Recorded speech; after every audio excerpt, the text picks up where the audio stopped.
Previously on the Pavement Top 50. Jen Echo is here to talk to me about number 10, fucking Elevate Me Later.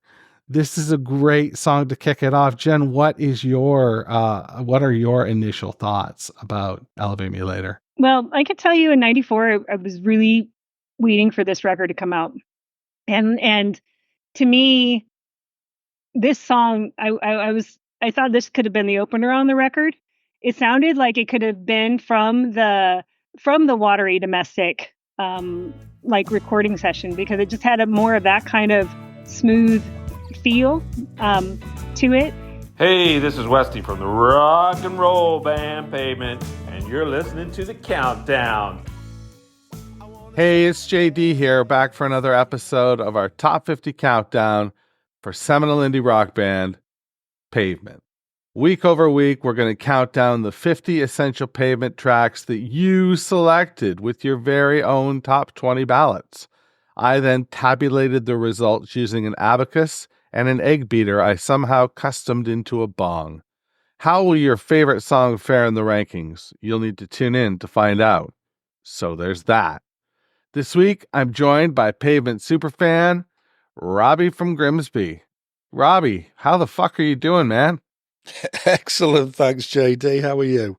I am wonderful. I am great. I am here to listen to you talk about Pavement, and that's a pretty good afternoon as far as I'm concerned. So let's get right to it then. Let's hear your Pavement origin story. Right. So I came in fairly late. So I believe similar to you, Terror Twilight sort of era. Yeah. I'd just joined college, so in the UK, that's sort of 16 to 18 after you finish school. And I was hoping to meet like-minded people who shared similar music tastes. And I did. There was a guy there on my course who just seemed to know every sort of music. So I'd come in and say, I've just heard this amazing new tune on the radio. And he'd say, oh yeah, I'll let you borrow the first two albums. And I'd come back in and say, I've heard this amazing song and you'll never believe it. It's, oh yeah. I'll give you their best album. And he just had an album for everything. Shit. And it was great, but at the same time I was kind of, I want to give him something that he's never heard before. Yeah. Do you know what I mean? Almost like a challenge at that point. Yeah, it was. And I'd cheated because I kind of made some sort of like a song in my bedroom myself. I'm like shouting like James Brown with my guitar. And I brought that in and I thought, also I'll mention that other cool tune that it was Carrot Rope. And that I'd heard on, I think it's John Peel or something like this. Right. And I'd brought that in, and he'd seen through my ruse straight away. He knew it was me, and he said, "Oh, if you're screeching about like James Brown and just shredding guitars and stuff, you might like John Spencer." And with and oh yeah, Pavement. I'll lend you this other album too. So he came in the next day. He's got Acme by the Blues Explosion and Brighten the Corners. Whoa, okay. So back then, I went everywhere with my Walkman. I copied both of them down to my cassettes. So I had both albums on that.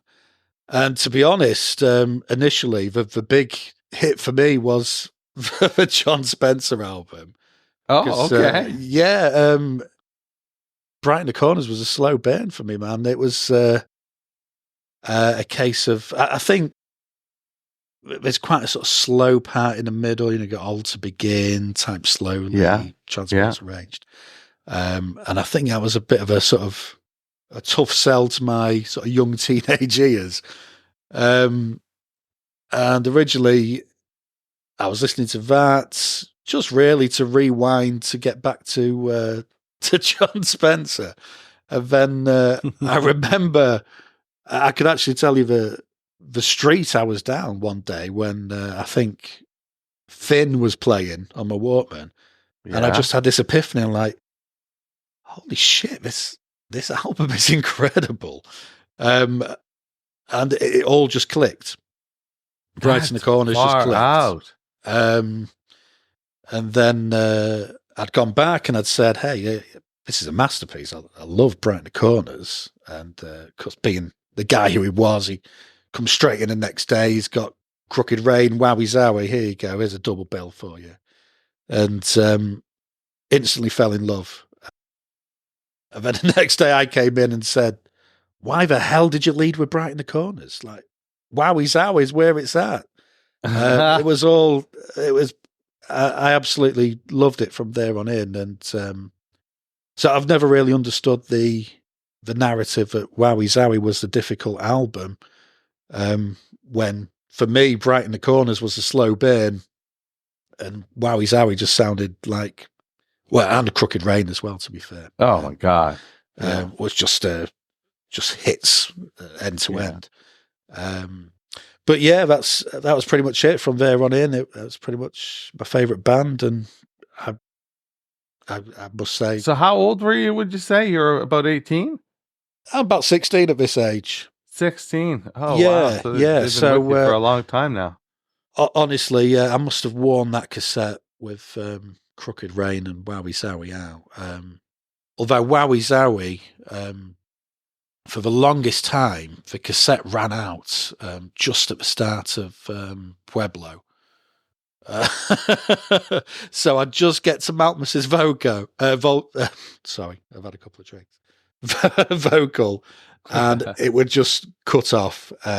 So it wasn't until a couple of years later when I actually bought the CD, I got to hear Pueblo and Western Homes and the end of the album. Funny. It would have been old. It would have been new to you, but old. You know, it was so strange, because I was so familiar with that the beginning of Pueblo as being the end of the album, and then just this whole new part opening up. But yeah, no, it's I just fell in love with them from that point, really. Yeah. So what's your go-to record at this point? This point is difficult. Okay. Back then it would have been Wowie Zowie. It's changed. It's stuck with Crooked you, Rain. It's been all over the place. I've swapped over. If you accept EPs, I think I'll be boring and go for what seems to be the consensus of Watery Domestic. Oh, can't go wrong. But right now, this day, I'd probably say Slanted and Enchanted out of the albums. Wow. Okay. So why do you think that? Why do you think that? I'm not sure. I think it's. I've always said certain albums have more of a soul to them, like a feel to them, which is why I think maybe Terror Twilight, although it's technically an amazing album, doesn't quite get as much love because it hasn't quite got the. Yeah. Do you know what I mean? The soul that the others perhaps have, and maybe being the first one, Slanted and Enchanted has a little more of that sort of rawness and love behind it, perhaps. I could see that. Yeah. So, what about live shows? What about gigs? Did you make it out to any? Yeah. Bunch? Well, talk to me about that. Well, it's terrible because obviously getting in at Carrot Rope era, I didn't have time to get my shit together before they'd already disbanded. Right. Same as me. Yeah, so I spent a long time just ruined that I hadn't got hold of them beforehand. But I went to the Leeds show, the last current tour, and prior to that, I'd been to the 2010 tour. I'd seen them at All Tomorrow's Parties. It's a festival in England. Oh, okay. Particularly good because it's now defunct, All Tomorrow's Parties, but they would choose a band to curate the rest of the weekend. So Pavement actually picked the rest of the bands. They'd even picked cool. there was a TV channel where Pavement had picked different films and things like that and whatever else. But But that was great. There was Marble Valley and Spiral was playing as well. So no, it was fantastic. I actually got to as close as I get to Meeting Pavement. I'd ran around afterwards after the Pavement show, and we were all excited. We stumbled upon a party happening in a caravan, because all tomorrow's parties was like chalets in like a holiday resort, and we'd ended up in this party, and inside was the guy out of Fiery Furnaces and Whitney, Bob Nastanovich's wife. She was dancing away and everything. And then it wasn't until sort of 6 o'clock in the morning when you start talking to people that I realised I think it was Marble Valley's caravan that we were in. But no, it was absolutely fantastic time. But yeah, sadly, not got to meet the boys. Although I have played Scrabble with Bob online. You have? Yes, and he's a tough cookie, let me tell you. Man, I suck at Scrabble, or I would ask him about that. Yeah, I was unbeaten for the longest spell, and then I plucked up the courage to take on Bob, and it was tight, but he was always one step ahead of me each time. Then, I finally got to beat him on my third or fourth go, and he sent a message saying, sterling display of defensive play. And of course, I screenshotted that straight away. Of course. That's the closest I've got to Meeting Pavement. Problem was, I'd replied quickly, said, "Oh, you're a formidable foe yourself, Bob," but I'd spelt formidable wrong, and oh no, he's going to think I'm a dunce. But no, it's that's about as close as I've got to meeting any of them. I think that's pretty fun. Yeah, and you know what? Like, I feel like they'll be back on the road again. Like, I don't feel like it's over. I don't have any insight, but it's just sort of my gut. It seems to be stretching out much longer than I ever anticipated it would. Yeah. I think they'll take a couple of years off, but then I think they would come back. I hope so. Do it again. Yeah. Yeah, definitely. We shall see. Well, speaking of Pavement and Pavement music, which is what we do in this podcast, should we get to song number 9? Let's do it. All right. We'll be right back after this with song 9. Hey, this is Bob Nastanovich from Pavement. Thanks for listening. And now on with a countdown. 9!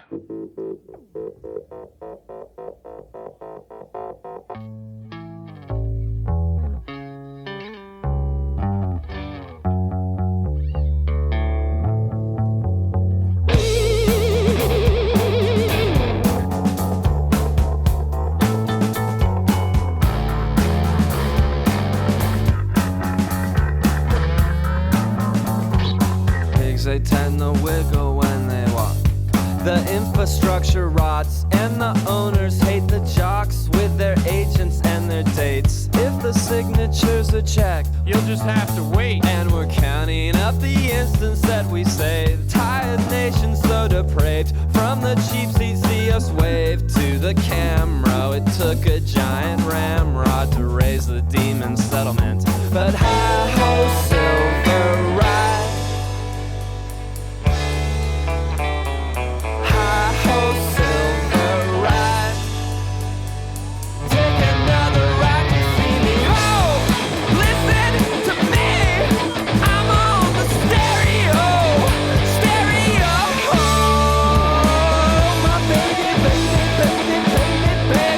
Get me my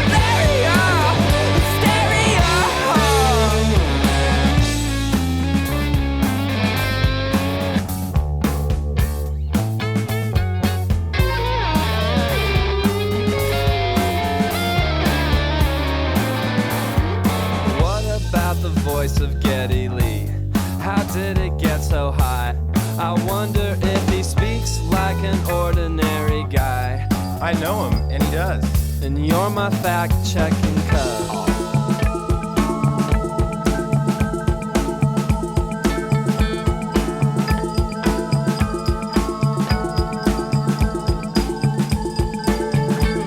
We'll focus on the quasar in the mist. The Kaiser has assists, and I'm a blank one. List the qualms you haven't. If they stick, they will drown you in a crick, in the neck of a woods that was populated by tired nation on the fly. Everybody knows advice that was given up for free. Lots of details to discern, lots of details. A high-ho silver ride. High-ho silver ride. Takes another ride to make me ho! Get off the air! I'm on the stereo! Stereo! My baby, baby, baby, baby, baby gave me malaria! The stereo!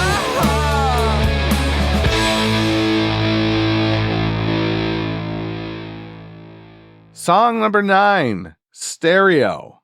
This is a fun song. What do you think, Robbie from Grimsby? I love it, but I must admit, when I've heard your other shows, I've heard people go into detail about what the songs are about, and when I first heard Stereo, I was thinking, well, that's just a goofy song, isn't it? So before this podcast, and I kind of see the similarities. Okay. A little bit.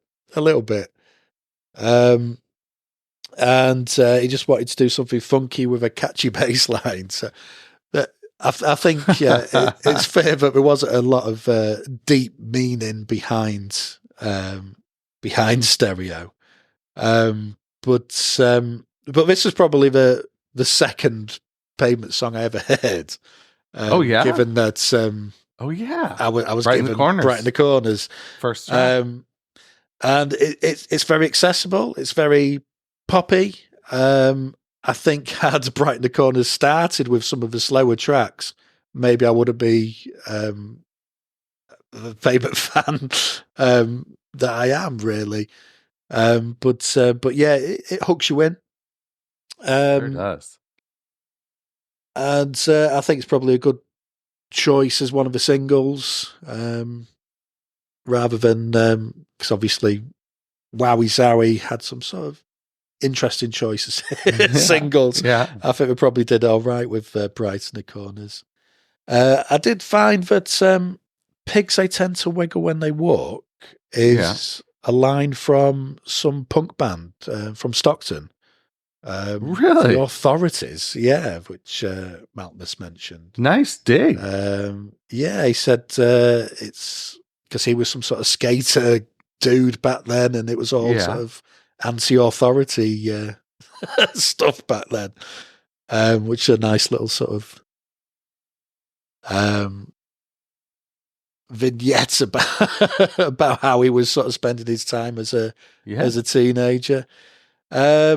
He mentioned that he wanted something sort of almost gangster style hip hop talk, which I found interesting, and said it was kind of free associative and just kind of stream of consciousness. That tracks. And I kind of ran with that when it came to dissecting the lyrics. Okay.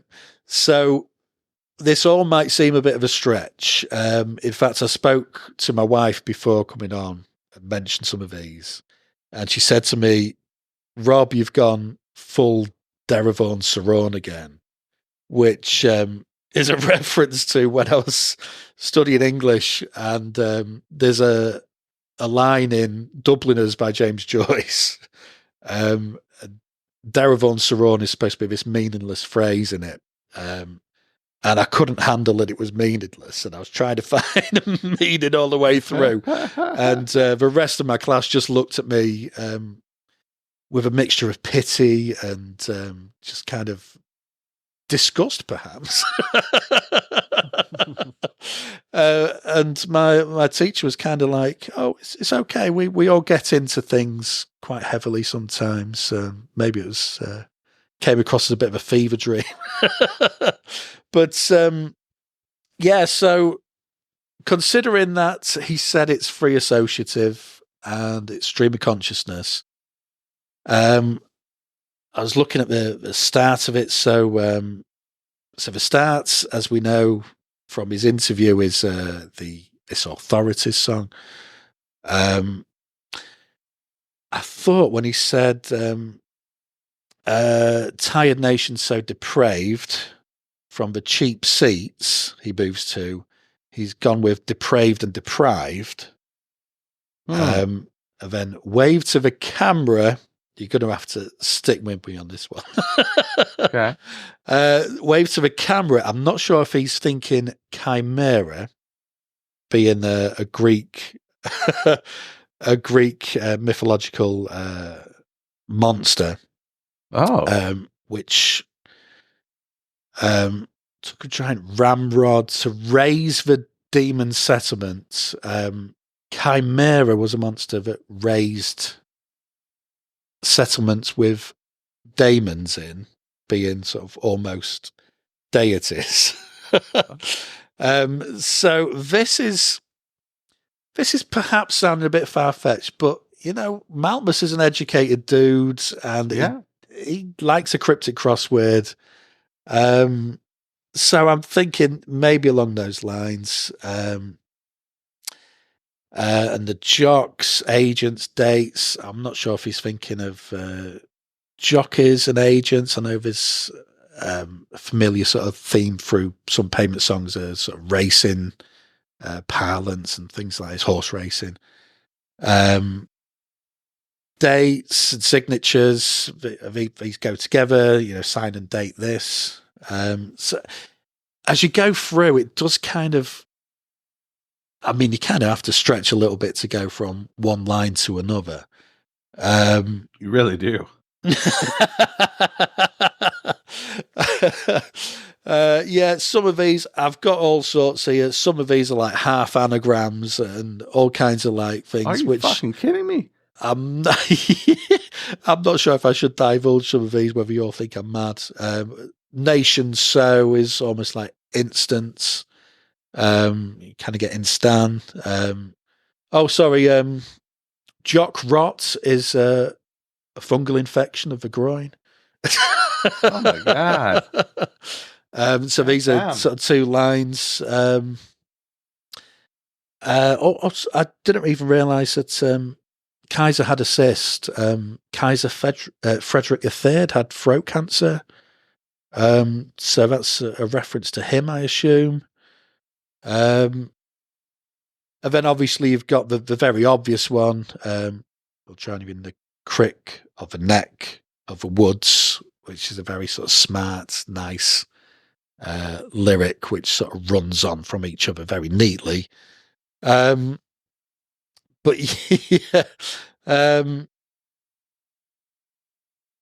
yeah, there's a couple more there which, in the cold light of day, even I don't want to mention. It was very late when I was looking at these and going a little bit crazy on that. But I think, you can see how he's kind of just flowed from one to another with a very free associative bent on it, really. Yeah. But no, it's great. And I'd seen a couple of live shows. There was one, in fact, where Spiral came on with the Jicks to do stereo, which I'd never seen before. Oh, that's cool. Yeah, and this was back in like 2014 or something like that. But and another one where Westy and Bob had joined a Pavement tribute band to sing it. Oh my god, that's fucking cool. Which looks like a lot of fun as well. That's on YouTube? Yes, yeah. Okay, I'll check that out. Yeah, no, it's there's some interesting takes on the song there. But I also remember a live version. This is my friend again. I'll mention him because he probably listened to this. My friend Dino. He'd given me a recorded CD of, I think it's different Marble Valley tracks and Pavement live songs. And there was a stereo track on there of a live rendition. And when Malkmus is singing Hi Ho Silver Ride, he shouts out, "Giddy up, giddy-o!" And when I was in the Marble Valley caravan, we're all sort of dancing and stuff to Pavement tunes, and stereo came on. And when it came to the chorus, I'd shouted out "Giddy up, giddy-o," and somebody else had at the same time. I thought, I couldn't find out who it was, but somebody had heard the same live recording. Are you kidding? Yeah. That's so fucking cool. But yeah, I always thought that should have probably made it to the final version. Yeah. But yeah, no. As with most Pavement tracks, yeah, I love it. It's a good one. It's a good one for sure. Is it, however, rated properly at number 9? Should it be a top 10 song? Well, I thought you might ask that. So Yeah. I checked. I wrote out all the top songs I could think of. It doesn't register in my top 30. Not in your top 30. No. Wow. So I way love it. overrated I mean, this is a strength of Pavement. I love the song. It's not in my top 30. Oh God, yeah. But yeah, it's it doesn't quite crack crack into that. Well, there you go. It's overrated to Robbie. That sounds so harsh. I still love it. No. But yeah. But no, the canon's so this is supposed strong. to be about. This is like just water cooler talk, right? You know? It's like JD's full of shit. Well, I didn't make the list, so I'm not really full of shit. We're all to blame. We're all to blame. Listen, it's been great talking to you today. And I want to thank you so much for your time. Do you have anything you want to plug at all? Probably nothing of worth, but there's a couple of things I could plug. I'm planning on starting a Twitter account, which was a pun game where you could sort of win prizes for having the best pun for a scenario, and that was at Pun League on Twitter. Okay, so that'd be great if you gave that a like, and one time in the future that's going to get revived, and yeah, that'll be. Well, this episode is going to go up in November, so you have a lot of time. It still might not be enough time, but yeah, I'm not the most proactive of people, but yeah, hopefully that's about. Yeah. All right, dude. Great talking to you once again. Yeah, you too. Wash your goddamn hands. Thanks for listening to Meeting Malkmus, a Pavement podcast, where we count down the top 50 Pavement tracks, as selected by you. If you've got questions or concerns, please shoot me an email. jd.meetingmalkmus@gmail.com.